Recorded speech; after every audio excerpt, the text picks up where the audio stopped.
It's Tuesday, August 16th. From inside the WTOP newsroom, this is the DMV Download, brought to you by the men and women of Steamfitters Local 602. Get an estimate and learn more at steamfitters-602.org. Restaurants are struggling to survive. It's 2.5 years after the pandemic. COVID is still keeping some customers who are still working from home from spending a few bucks on coffee or lunch. You also may have noticed you're waiting longer to get your food or even to get a drink when you go to your favorite spot. The staffing shortage coupled with the rising cost of food is hitting local restaurants hard. If I was to pass these expenses straight to the consumer, you'd be talking about, $50 pizza or $20 for 6 wings. Today, I talk with 2 restaurant owners who are so beloved by WTOP listeners. They were voted among the best of the best in our region, and they say the difficulty of finding and keeping staff, coupled with the rising cost of rent and food, have them confronting some tough decisions. They're not coming to work for $15 an hour. I mean, yeah, the minimum wage is $15, $14, but nobody comes for $15 or $16 per hour. Thanks for listening. I'm Megan Cloherty. Luke is off this week. Almost as soon as we got our heads around the idea that the pandemic was changing our world in 2020, many turned their attention to supporting the businesses they rely on in normal times to ensure they'd be there when COVID ended. Whether it has ended is still up for debate, of course, but restaurant owners will tell you it's still hard to stay open, and the outpouring of customer support has waned. Joining me now is Ramesh Zadeh. For 15 years, she's owned Sienna's in Rockville, which just took home WTOP's best vegetarian vegan restaurant. Congratulations. Thank you. I mean, almost 15 years. I believe it's 14 something. So I'm going to say 15. I was going to say, you've earned it. Yeah. She's actually manning her restaurant phones right now as she's talking to us from her restaurant. Ramesh, we were talking earlier about how difficult it's been. Can you tell us how you've been coping with just the stress of the last 2 years? People are thinking that we've gone back to before COVID. Absolutely, I'm not feeling that way because of not having enough employees, or the one that we have, we have to pay high rate and the supplies that we are buying it is more than as twice as before. I was going to ask you about that, the rising cost of food. Give us an example, because we all see at the grocery store that things are costing more, but when you're buying for a restaurant, there's obviously a bigger purchase and a bigger risk. The customers may not order that. How has inflation affected Sienna's? People are looking at the menu. Of course, I changed the menu many times. But when they're coming over, they are realizing the price is high. And I mean, I don't blame them. It's just they cannot afford it. Sometimes they say, wow, they're paying for it because they've already ordered it. But I'm always wondering myself if they're coming back. And has the cost of the things you're buying to just stock your restaurant gone up as well? I mean, can you give us an example of that? I used to buy flour $16, $17, $18. Now I'm buying it for $35, $36. Wow. This is a lot. For flour, for a bag of flour. Yeah, the flour to make a pizza. If you go back to the percentage, you see it's as twice as before. Yeah. But is there any profit? Is there anything I can make out of it? Not that much. I feel like I have a restaurant and just some other employees can have the job. Some other people can have the job, and I'm just working here. It's just it's not easy. It's not really easy. Wait, so let me understand what you're saying. You feel like you have the restaurant right now just to support the employees who are working there. You're not really making a profit. You're not able to pay yourself. When it comes to help, I have to call my husband or my family to come and help me. And do they get paid from Sienna's? No. Is it hard? I mean, is part of you thinking, gosh, how long can I do this? I mean, it just seems like you were saying you're always there. I'm always here. I don't have, you see in my website, this is the kosher restaurant. I am Jewish. My daughter had a bat mitzvah, but I couldn't have the bat mitzvah for her. I couldn't take her anywhere. I couldn't have the party for her. I won't be able to leave Sienna's. I have to be here all the time. That must have been really hard. That must have been really hard for you. There is no life. Having the restaurant in this kind of situation, there is no life. Oh, Ramesh, I'm like getting emotional. That's I'm so sorry, but I have to tell the truth. I have no, don't to be let sorry you for me. know. I'm sorry for you. Don't be sorry for me. Um, Yeah, you know, oh, you mentioned staffing. So you have one staffer. Is that what you said? I have like six staffs, but they're working like one or two at a time. And there are six of them are part-time. I won't be able to afford to have a full-time staffs. Okay. So, and are you ever worried that they will find another job or they won't be, Oh yeah, that's for sure. That's for sure. Like my payroll like I pay bi-weekly, paying the same amount of money with the six staff that I have, the same amount of money I used to pay for 10 or 12 staffs. Yeah, because it went up to $15 an hour. It's they're not coming to work for $15 an hour. I mean, the minimum wage is 13, 15, 14, but nobody comes for 15 or $16 per hour. Really? You You have have to to. keep you have to keep your employees happy to keep them. Otherwise, they're going to find another job. Your business won big, obviously, with this WTOP Top 10 contest as the best vegetarian restaurant. I'm sure every little bit helps. But what do you need to change to feel more confident about about your business's future? I think if we gone back to the to before pandemic, like whatever it was before, unfortunately, I don't see it. I wish I could say I see the end of the tunnel, but I haven't seen it yet. Oh, gosh. Well, hopefully, we can direct more people to your business. Thank you. Thank you so much to all of my customers who helped me, especially my landlord who gave me a lot of discounts over it. Otherwise, as I said, I wouldn't be able to make it. Ramesh Sadeh, who owns Sienna's up in Rockville, thank you so much for your time. Thank you so much for having me. Really appreciate it. The staffing shortage in the food industry is not just affecting our region, and their hourly rate is playing into why some are seeking jobs in other industries. Of America's 11.6 million food service workers, including the managers, the average hourly rate is $18.48 an hour, but they generally work just 26 hours a week. That's according to the May 2022 data from the U.S. Bureau of Labor and Statistics. It also noted in January that the restaurant industry's year-over-year quit rate jumped from 4.8% to 6.9%, a larger increase than any other job sector. Armand's Pizza is a favorite in the DMV, voted by WTOP listeners as the best pie in our region. But even with a loyal customer base like that, owner Chris Sapp is here to tell us it's been tough to stay afloat. Chris, thanks for joining me on the road to heading to Blacksburg, I guess. Yes, to Blacksburg, dropping my daughter off to school. Congratulations. That's cool. Thank you.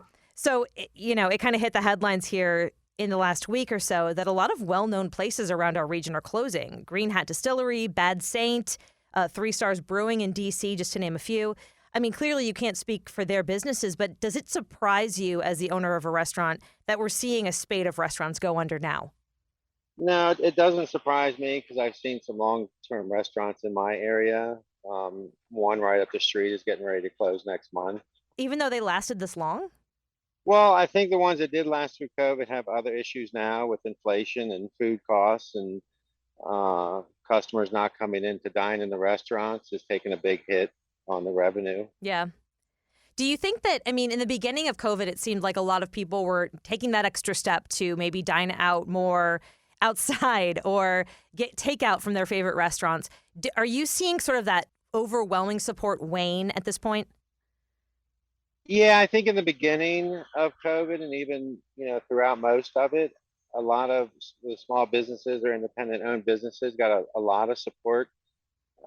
People would come in or they'd order delivery. But I think everybody, well, maybe not everybody, but a lot of people think that things are getting back to normal, but they're just not showing up.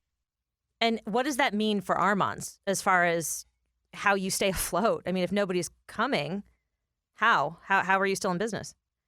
Well, the hardest thing is, with inflation and everything else and food costs, we have to keep raising our prices. We try to keep them at a comfortable level, but at some point it's going to get tough, and I don't know how long we'll be able to survive.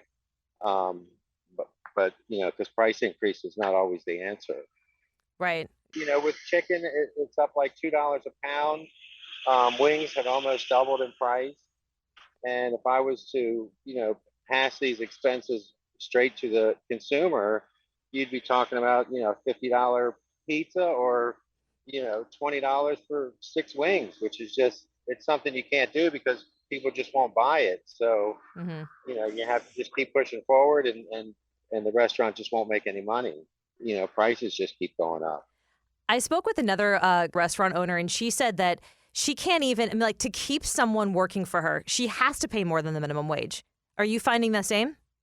Oh, yeah, definitely. I mean, we've lost, we had, I'll give you one example. We had a girl person that had been with us for probably 15 years. And he got a job at another restaurant because they were so desperate for people. They were paying $3 over minimum wage. Now, how they afforded that, I don't know. The bad thing for him is we just got a call back from him last week looking for hours because they cut his hours because they were able to hire a couple more people. So Mm. some places are promising these high hourly wages, but they're only giving it to them temporarily, and then they'll take it away, at least in this case. And But we just can't afford to pay much more, but we are paying over minimum wage to a lot of the staff. And do things like promotions like this WTOP win obviously is a good thing. It's never bad to be voted best pizza in the DMV. But I mean, did the little things like that help? But it's not. I'm guessing it's not enough to keep you alive. Well, these things are great, and we're honored that we got so many votes. Last year, we were voted number one in MoCo, Montgomery County. We were voted number one pizza, and you do see a increase in sales for a period of time, a week or two. Mm-hmm. Hopefully that'll happen with this. But we do a $10.99 one topping special on Mondays. We've gotten so desperate. We've done Tuesdays. We're doing buy one pizza, get one free. So if you buy a 5 topping pizza for $24, you get a $24 pizza for free, just to get people in the door. Hopefully they like what they get and they come back and support the local business. So you really have to still be creative with how you get people in the door. Oh, definitely. Chris Sapp, owner of Armand's Pizza, thanks so much for your time and good luck on 95. Thanks so much. After the break, we continue this week's emerging trend of talking about cookies with the debut of the latest Girl Scout cookie flavor. Backed by the experience of its hardworking members, Steamfitters Local 602 is ready to take on your next commercial, heating, cooling, HVAC, or refrigeration project. Steamfitters Local 602 adds value to our community through its partnerships with local contractors and building owners, all while keeping the focus on improving the lives of its members and their families throughout the DMV. For work that's on time and on budget, go to steamfitters-602.org to schedule your next project. That's steamfitters-602.org. Steamfitters Local 602. Changing lives. Thanks for listening to the DMV Download. If you like this show, give us 5 stars and leave us a review on Apple Podcast. We love hearing from you guys, and your reviews really do help other listeners find this, our area's only in-depth daily local news podcast. And thank you for making us a part of your day. So before we go, I'm going to continue my trend of talking about cookies this week for some random reason because I have breaking cookie news. And to join me to talk about this, I have Abby Russ, who is an intern at our sister station, Federal News Network, and goes to University of Maryland. She's an intern with us now. Thanks for being here, Abby. Thanks for having me. Abby was a Girl Scout, and I was also a Girl Scout. Where were you a Girl Scout? I was a Girl Scout at DeFeef Elementary School in North Potomac, Maryland.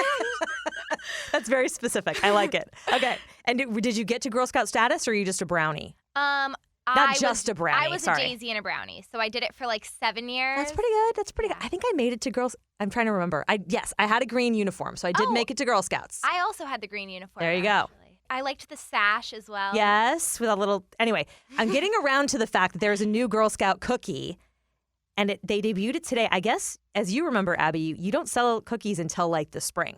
Yes. So they're trying to count us down and like raise the excitement about this year's newest cookie, which is called Raspberry Rally. Sounds good. I love raspberries. I Is there love any chocolate in them? There's chocolate. Okay, so this is what it is. It basically is a Thin Mint.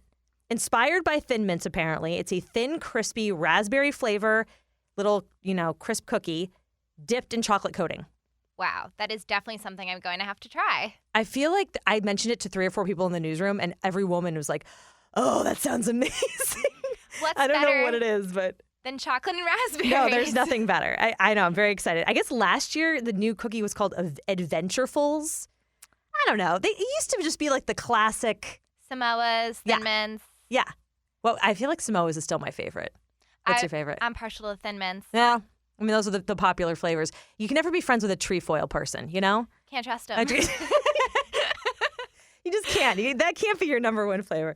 So Raspberry Rally, I guess it's coming out in January, and apparently people are already ordering it online, which I think you should still have to buy from a Girl Scout. I definitely think so, too. I mean, what's better than just going to the Giant and seeing a bunch of Girl Scouts lined up outside? Yelling at you, please buy me $5 cookies. Anyway, Abby, thank you for indulging me on this. I appreciate it. Thank you for having me. And that'll do it for us today on the DMV Download. We are sponsored by Steamfitters Local 602. Our managing editor is Craig Schwab, and our music is by Real World. Give us a review and rate our show if you get the chance, and follow us on social media where we post content every day from behind the scenes of the show. I actually want to hear, too, what your go-to restaurant is that you would just be really upset by if it closed. So we're kind of collecting answers if you want to chime in. You can also find out more about this podcast and become one of our VIP listeners at dmvdownload.com. The DMV Download is a product of WTOP News. Listen on 103.5 FM in D.C., 107.7 FM in Virginia, 103.9 FM in Frederick, Maryland, online at WTOP.com, and on the WTOP News app. Have a good night.